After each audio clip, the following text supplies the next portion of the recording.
Hi guys, good morning. সকাল হয়ে যাচ্ছে পুরো 3টার সময়, আর দেখো আমার শাশুড়ি এখন রান্না করছে, কারণ আমাদের সকাল 7টার সময় আসে হচ্ছে ট্রেন, সেটার জন্য আর কি। তো তুমি কিছু বলবা মা?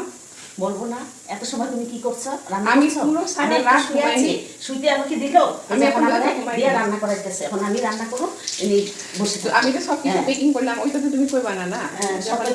আমি কিছু করি নাই, আমি কিছু করি নাই। তুমি তো একটু হলেও ঘুমাচ্ছ, আমি তো সেটাও করিনি। তো আসলে আমার এটা ঘুম। আমার রান্না বান্না হচ্ছে এখন, তো একটু করে আমরা তুমি রান্না করতেছো না আমি করতেছি? তুমি করছো। হ্যাঁ, সেইটাই দেখবা সবসময় খালি আমাদের দিয়েই থাকাইবো।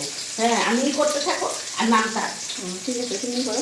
তো একটু পরে আমরা বেরিয়ে দেবো হচ্ছে, মানে 5টার সময় বেরিয়ে দেবো আমরা। তো তার জন্য একদম সটপট রান্নাবান্না স্টার্ট হচ্ছে। মানে এখন খাওয়ার জন্য না, সকালে কিছু একটা খাওয়ার জন্য রান্নাবান্না করা হচ্ছে আর কি। দুপুরে বা ওইখানে দেখা যাবে আর কি কী করা যায়। তো চলো, পুরো জার্নিটা আমি তোমাদের সাথে শেয়ার করবো হচ্ছে। আশা করি তোমাদেরও ভালো লাগবে। তো চলো, এখনকার জন্য বাই।